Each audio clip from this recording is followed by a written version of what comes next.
Hello everyone. In this video we're going to go over integration by parts.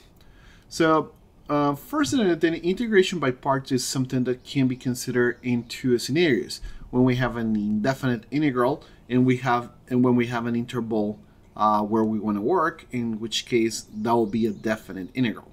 So first let's check what happens with integration by part in an indefinite integral and just see the motivation of what gets me to that point, what gets me to this particular method.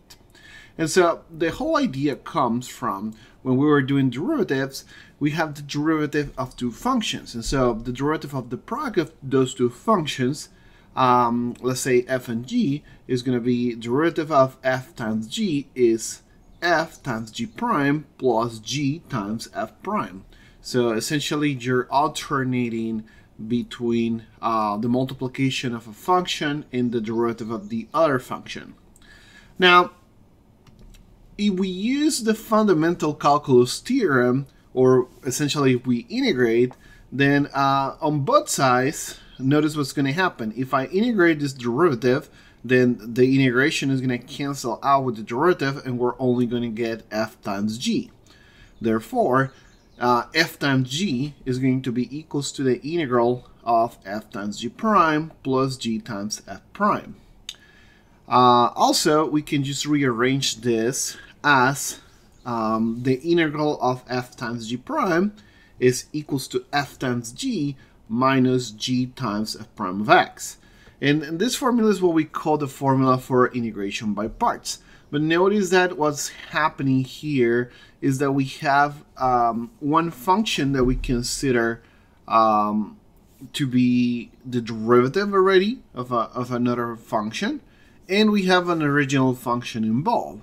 So when we're considering an integral that we can just take for integration by parts, we're going to consider the two functions that are multiplying in terms of one function and the derivative of another function, and then we can say, oh, okay, so we can now transform that formula to f times g minus the integral of g f prime, and the expectation is that the integral of g f prime is going to be much more simpler to do than the integral of f times g, that f times g prime.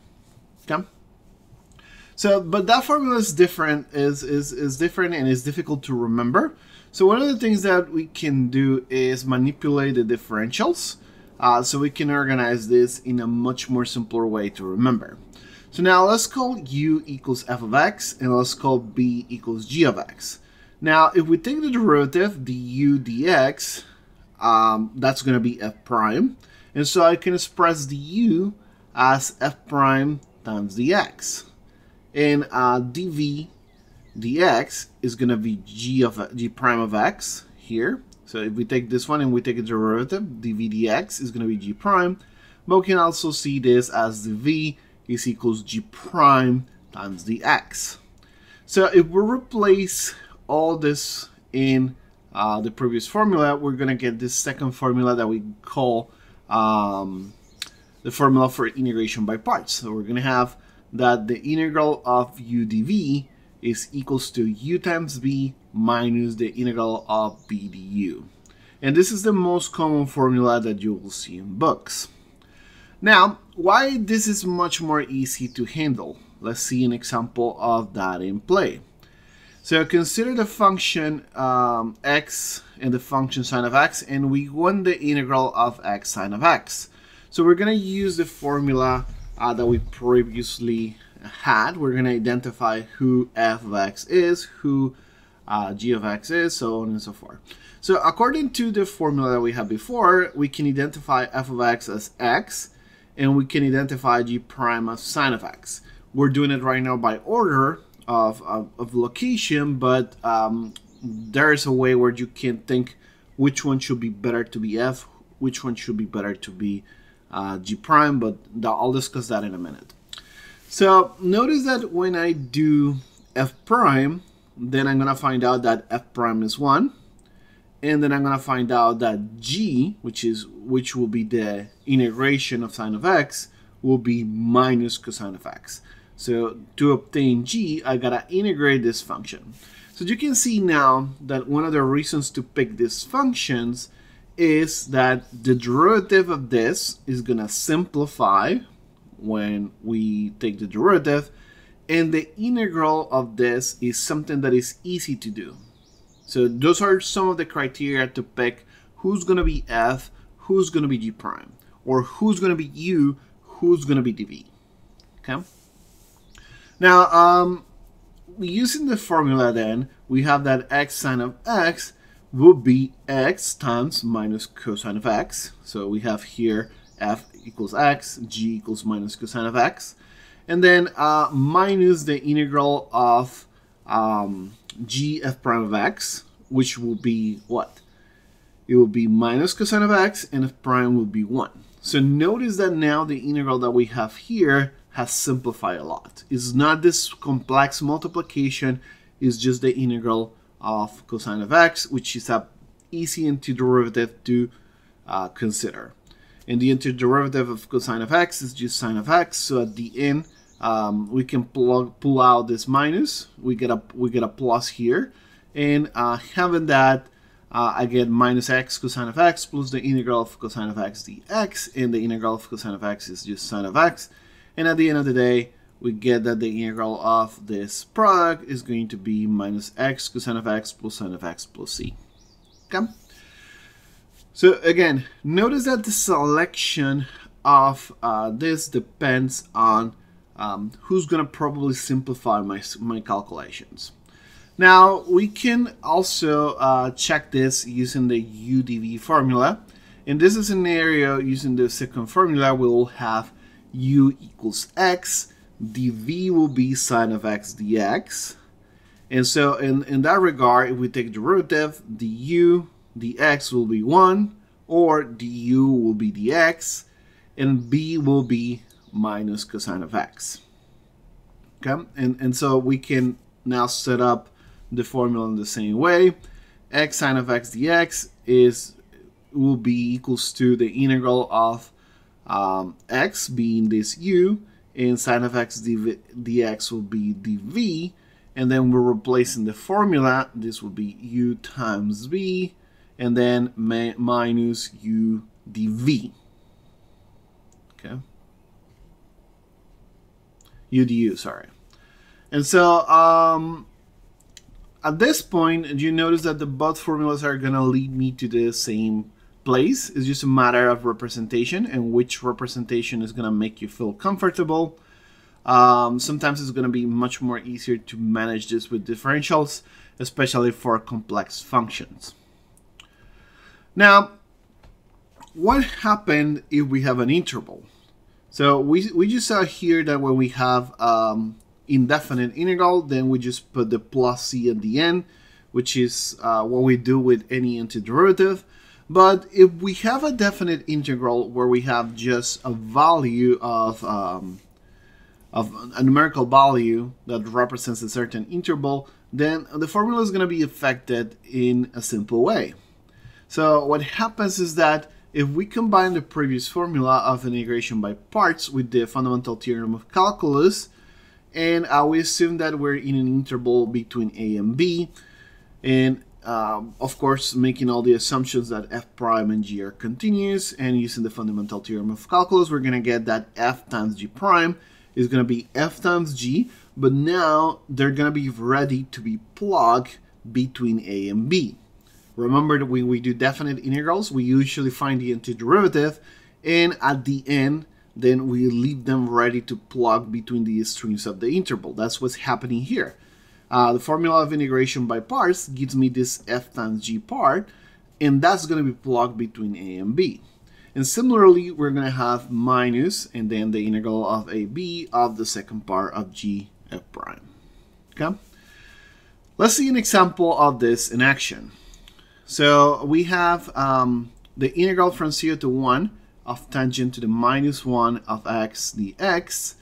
Notice that if we have here u to be tangent to the minus 1 of x and the v being the x, then we can consider that the derivative of tangent to the minus 1 is 1 over 1 plus x squared, as is the derivative of the inverse tangent.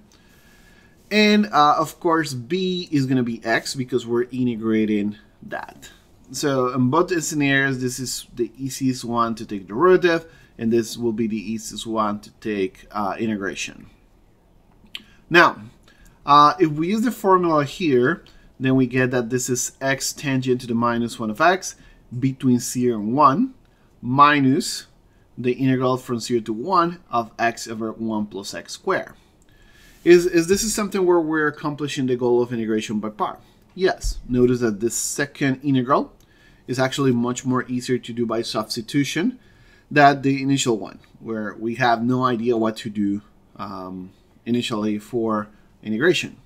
Now, what happens is that we plug in here. First, we're going to plug in 1. Then we're going to plug in 0. So this is 1 tangent to the minus 1 of 1 minus 0 tangent to the minus 1 of 0 minus the integral 0 to 1 of x over 1 plus x squared. At the end, tangent to the minus 1 of 1 is going to give me pi over 4. And tangent to the minus 1 of 0 is going to be just 0. So this part disappears. And this piece becomes pi over 4 minus this integral of 0 to 1 of x over 1 plus x squared. And of course, you can finish this part with integration by substitution.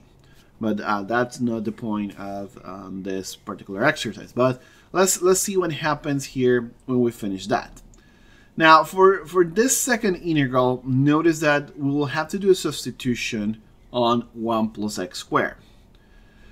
Now, we're using the variable t, since u has another meaning for integration by parts. So to not confuse ourselves, we're going to use t equals 1 plus x squared. And then the derivative of this, dt dx, is going to be 2x. The derivative of this is 2x, so dt is 2x dx. And so I can replace the x to be 1/2 of dt. Remember, we're going to try to replace everything that is in here. And so now this dx gets replaced by 1/2 of dt, or dt over half. Or you can even plug that outside of the integral if you want to. And because this is t, then this transforms into just 1 over t. Notice that over here, this x is going to be part of the dt. The dt is 1/2 dt is x dx. So I pick the x dx and it's transformed into 1/2 dt. Okay? Now, another thing that happens is that if we have these limits, they need to change. If we make a substitution, then we gotta make the changes. So initially, when we had that x was 0, if x is equal to 0, then you plug in here, and t becomes 1. So now from 0, this gets transformed to 1. Now, if we have 1, we plug 1 in here, and t becomes 2. And so that's why it transformed from 0 to 1 and from 1 to 2. So now this becomes the integral of 1/2, integral from 1 to 2 of 1 over t dt. And of course, the integration of this is a log, is log of t. So this is 1/2 log of t between 2 and 1. And then you can plug the values here. Log of 1 is here, of course. So this is going to be 1/2 log of 2. Hence, the integral from 0 to 1 of tangent to the minus 1 of x is going to be pi over 4 minus the integral of 0 to 1 x 1 over 1 plus x squared. And that can be seen as pi over 4 minus log of 2 over 2. Now, one of the common uses of integration by parts is to do reduction formulas, to reduce the powers of certain functions and reduce the amount of exponent, or reduce the power exponent that an integral has. And so the preceding examples that we're going to check show how integration by parts is going to allow us to take one integral to a simpler one, which has a power function, and then we reduce the power of that power function. So consider the following. We have sine to the n of x dx. And so what happens here is that we're gonna take, we don't have two functions in here, but because we don't have two functions, then we took u to be sine to the n minus 1 of x, and then we're gonna take the v to be sine of x. So we're breaking apart sine to the n of x, and we break it apart into sine to the n minus 1 of x times sine of x, and then we can have this selection. U equals sine to the n minus 1 of x, the v is equals sine of x. Notice that this is already going towards reducing the power that we have over here. We have n.